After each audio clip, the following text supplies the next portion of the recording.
के लिए अच्छा होता है। हमने बॉडी पैराग्राफ से स्टार्ट करना है। तो बॉडी पैराग्राफ कल हमने इसको डिस्कस था किया, सो आज हम इसको कंटिन्यू कर रहे हैं। बॉडी पैराग्राफ होता क्या है? बॉडी पैराग्राफ के बेसिकली ना तीन कंपोनेंट्स होते हैं। जैसे ऐसे है, ऐसे के चार कंपोनेंट्स हैं: outline, introduction, body paragraph and conclusion. इसी तरह इंट्रोडक्शन के दो वो है मेथड्स हैं: general to specific, specific to general. इस तरह आउटलाइन के हैं, आउटलाइन के डिफरेंट मैकेनिज्म्स हैं, डिफरेंट मेथड्स हैं। जिस तरह आप उसको डिस्क्रिप्टिव की अपनी अप्रोच है, आर्गुमेंटेटिव की अपनी अप्रोच है, ओपन की अपनी अप्रोच है। बट हर चीज की अपनी अप्रोच होने के बाद हम जब बॉडी पैराग्राफ पे आते हैं, इसकी एक ही अप्रोच है। और इसकी अप्रोच को हमने फर्दर डिवाइड किया है या सेग्रीगेट किया है तीन हिस्सों में: topic sentence, sporting sentence and concluding sentence. इस तीन चीजों पे आपका पूरा का पूरा बॉडी पैराग्राफ रिलाई कर रहा होता है। कहने में सुनने में बहुत सिंपल लग रहा है ये, आप समझ रहे होगे, it is very simple and easy one. लेकिन जब आप बॉडी पैराग्राफ लिखने बैठोगे, आई बेट के आप लोग अब एक बॉडी पैराग्राफ ही 10 लाइंस का चला जाएगा, आपको कंक्लूड करना नहीं आएगा। सो ये प्रैक्टिस ही चीज़ें आती हैं and you have to do much practice, ताकि आपके पास ये चीज़ें मौजूद रहें और आपको लिखने में आसानी हो जाए। तो बॉडी पैराग्राफ क्या है कि a body paragraph is a paragraph that supports the main idea of an essay. Means के बॉडी पैराग्राफ एक ऐसा पैराग्राफ होता है जो आपके मेन जो आइडियाज आपने आउटलाइन में लिखे होते हैं, उसको बेसिकली यहाँ पर एक्सप्रेस कर रहा होता है या सपोर्ट कर रहा होता है कि आपने जो पीछे बात लिखी है, उस लिखने का मकसद क्या था, purpose of writing that words या दैट फ्रेज या दैट हेडिंग, वो क्या थी। ठीक है।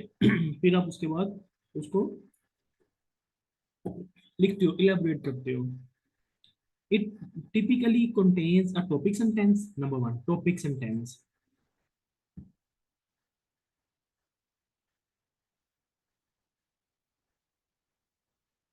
तो इसको zoom करूँ, ठीक है। It typically Yes, sir. it typically contains a topic sentence, मतलब कि एक topic sentence आपको होता है। अब topic sentence क्या होता है? टॉपिक टॉपिक सेंटेंस हमेशा आपकी जो आउटलाइन में आपने कोई चीज लिखी थी, लेट्स सपोज कि एक आउटलाइन की मैं पहले हेडिंग लिखता हूँ कि has democracy taken a back seat due to rise of populism and nationalism.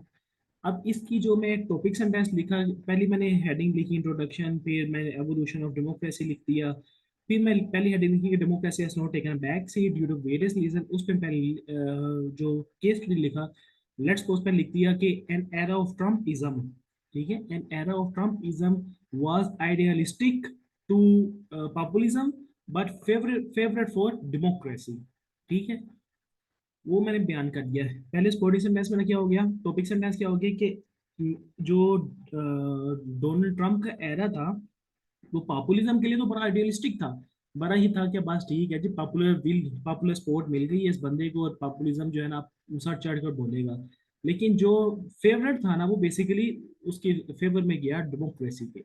अब इसको मैं कैसे सपोर्ट करूंगा? अब ये मेरा टॉपिक सेंटेंस था, ठीक है। जो आप आउटलाइन पे हेडिंग पीछे लिखते हो ना, उसको आपने दोबारा हेडिंग को लिखना नहीं है अपने बॉडी पैराग्राफ में। ठीक है, जस्ट आपने उस हेडिंग की जो ओपनिंग स्टेटमेंट होती है ना, उसको उसके साथ मैच करना है। ठीक है, और आपने जो ट्रांजिशंस वगैरह आपके होती हैं ऊपर से नीचे की तरफ, जो ट्रांजिशन पैराग्राफ को अटैच करते हो, तो उसके लिए ट्रांजिशन वर्ड्स वगैरह को आपने माइंड में रखना है, जिसके लिए फैन वॉइस होते हैं। ठीक है, उसको आपने अपने माइंड में रखना है। सो टॉपिक सेंटेंस में देख लिया कि an era of Donald Trump was idealist for populism but favours to democracy. अब ये मेरा टॉपिक सेंटेंस था, ये अपने माइंड में अपनी बात रख लेंगे। ठीक है, इस टॉपिक सेंटेंस को मैंने अपनी आउटलाइन में लिख दिया, और इस आउटलाइन को मैं यहाँ पे फर्स्ट जो मैं बॉडी पैराग्राफ में जाऊंगा, लेट्स को मेरी फर्स्ट हेडिंग थी, तो मैं कहूँगा कि ये मेरा था कि as the era of Donald Trump was in the favor of was in idealistic in nature for populism, but it cannot be such yeah, it cannot be so superior for it। ठीक, ये मेरा topic sentence था। ठीक है, मैंने heading को repeat नहीं किया, सेम वर्ड्स आपने रिपीट नहीं करने, you have to change the words. ठीक है, while writing your body paragraph. So ये मेरा टॉपिक सेंटेंस आपने अपने माइंड में रखना है कि मैं ट्रम्प की बात किया कि वो उसके लिए तो बड़ा था सूटेबल, लेकिन एंड में फायदा किसको, जमहूरियत को ही फायदा हुआ।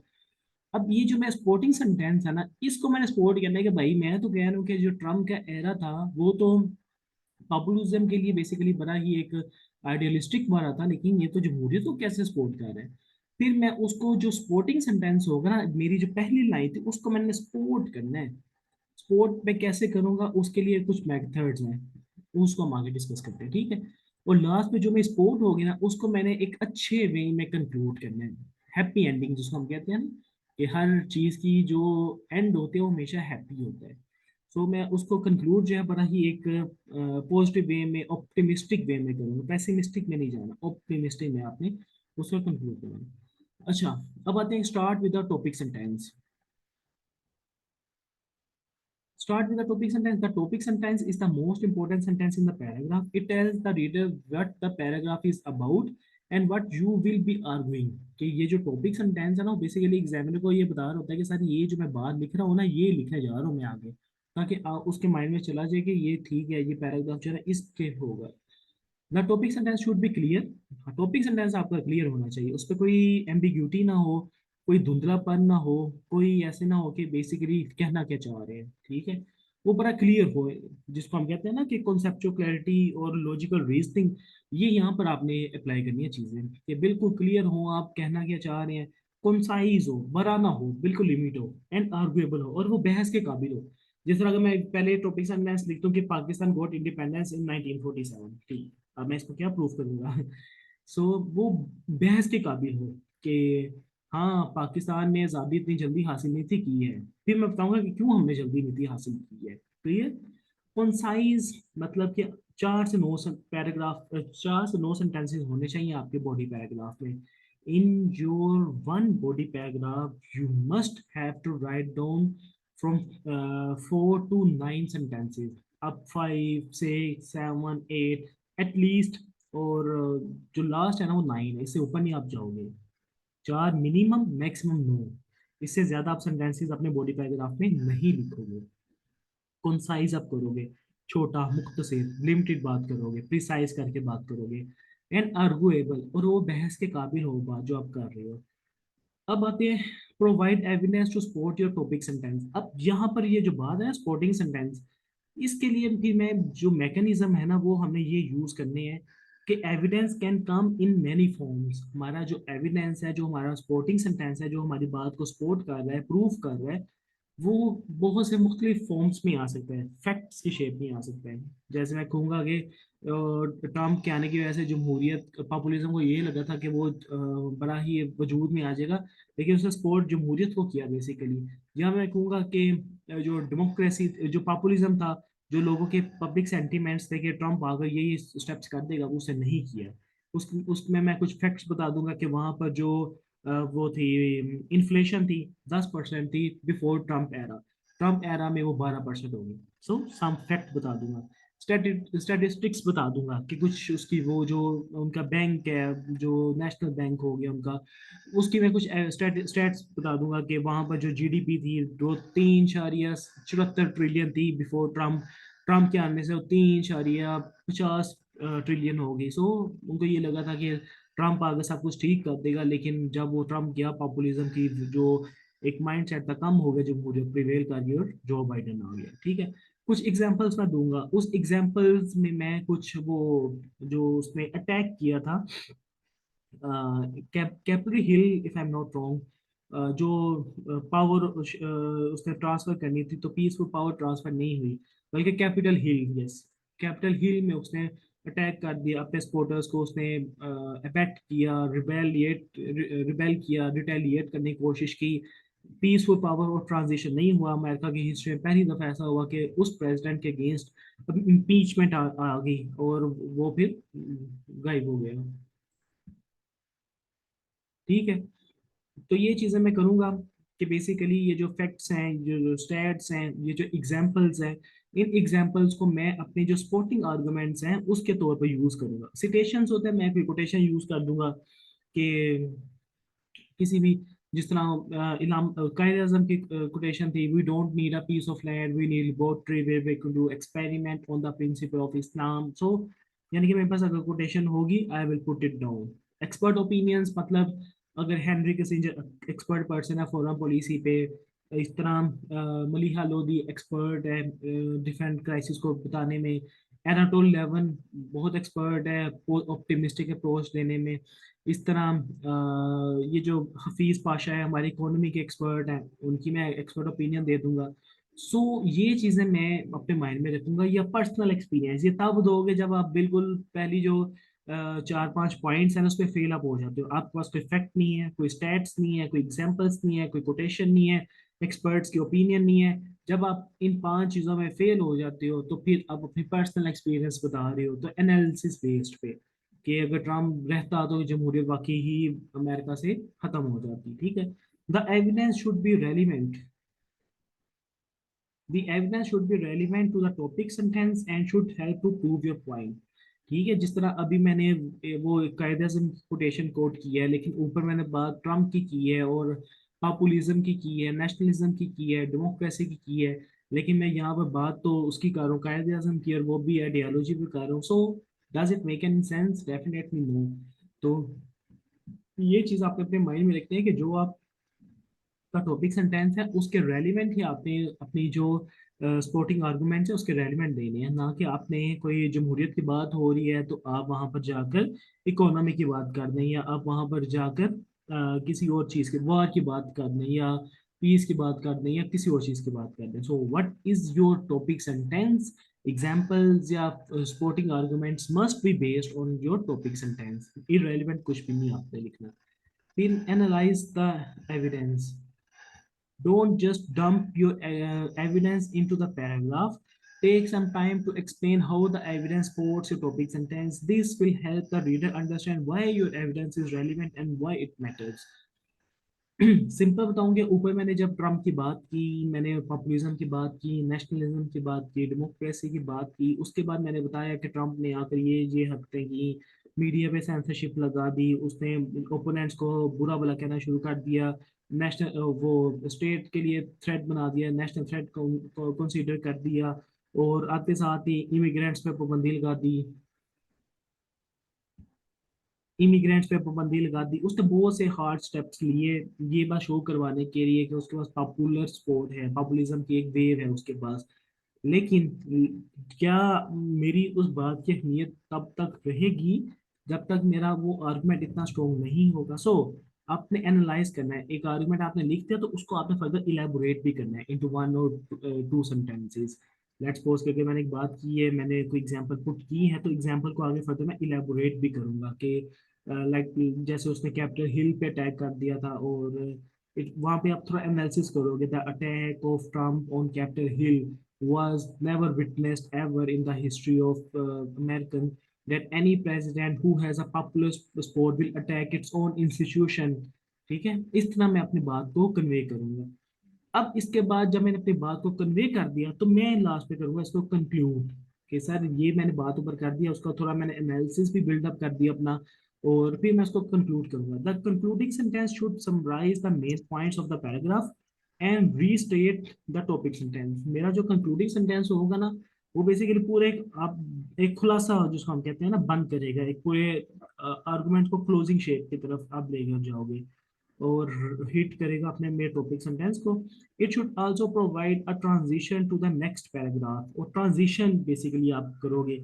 लेट्स सपोज कि मैंने ऊपर कह दिया ये सारी चीजें कर दी, एनालिसिस में मैंने अपना बिल्डअप कर दिया कि अमेरिका की हिस्ट्री में ऐसा कभी नहीं हुआ कि कोई भी प्रेसिडेंट जो है वो पावर शेयरिंग में अटैक कर देगा, बल्कि पीसफुल ट्रांजिशन ऑफ पावर को हो नहीं देगा। फिर उसको जो कंक्लूड करूंगा मैं, तो I will conclude in this way कि hence such factors are challenging for Americans democracy, but at the very end of the time when they all decided, the Americans decided that this person is not fit for the presidential jobs or yeah, presidential status, so people started to come to retreat and उसकी sport जो है ना पीछे की तरफ उसने कर दी। सो इस क्लास पे प्रूफ में कंक्लूड इस तरह और इस तरह मैं कर दूंगा। So finally it can be said that the era of Trump was in the favor of democracy। ठीक है,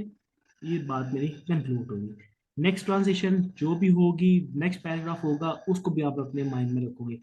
as I have already said to you कि ये चीज़ें बोलने में, सुनने में इट इज़ क्वाइट इजी, ये बहुत सिंपल सी आपको लग रही हैं, बट प्रॉमिस जब आप लिखने बैठोगे तो आप लोग इतना लंबा लिख लोगे कि that you will get no time to realize कि बेसिकली अब मैं क्लोज इसको कहाँ पे करूँ। So it will be your challenging movement. अगर आपने जल्दी इसको एक्सेप्ट कर लिया, जल्दी सीख लिया, तो definitely it will give you an edge. Otherwise you will face some adversity, some hardships and some type of रोना धोना कि मैं बस कर रही हूँ या बस कर रहा हूँ। तो यहाँ पर बेसिकली आपकी जीत का डिसीजन होता है। ठीक है, सो बॉडी पैराग्राफ को हम मजीद आगे भी देखते हैं। Body paragraph usually consists on 6 to 8 sentences with one central idea। अब सेंट्रल आइडिया एक ही होता है आपके पूरे ना बॉडी पैराग्राफ में। अब ये नहीं कह सकते कि Aslam is rich and Akbar is poor.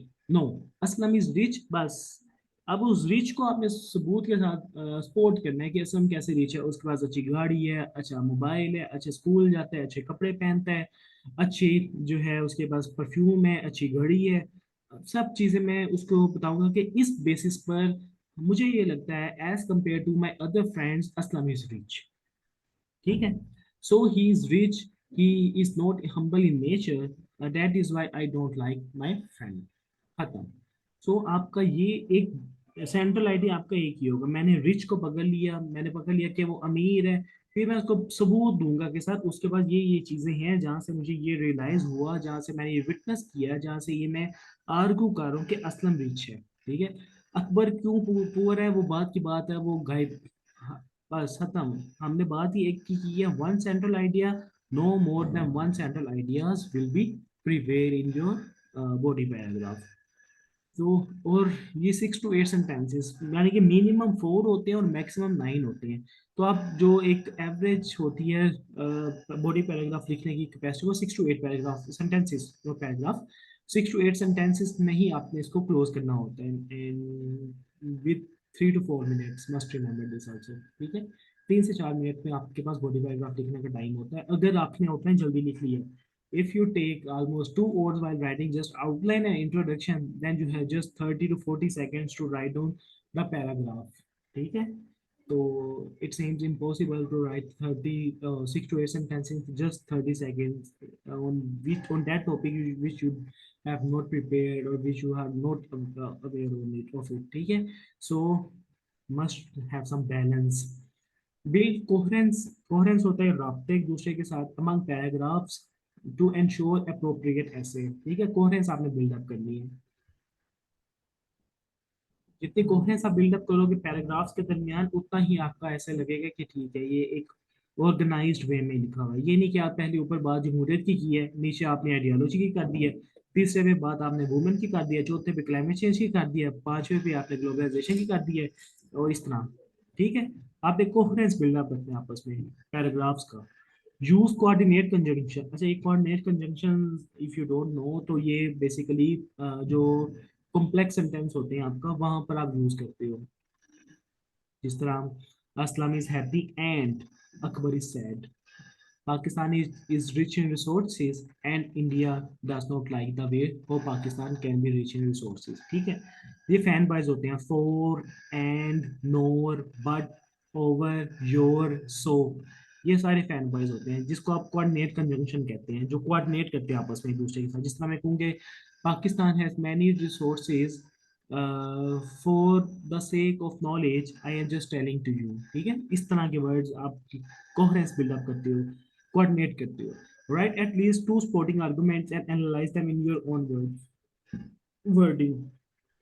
अच्छा, ये आपको डिपेंड करता है कि आर्गुमेंट्स कितने हैं। अगर आपके पास एक सेंट्रल आइडिया में 2 आर्गुमेंट्स भी हैं, you can write it down.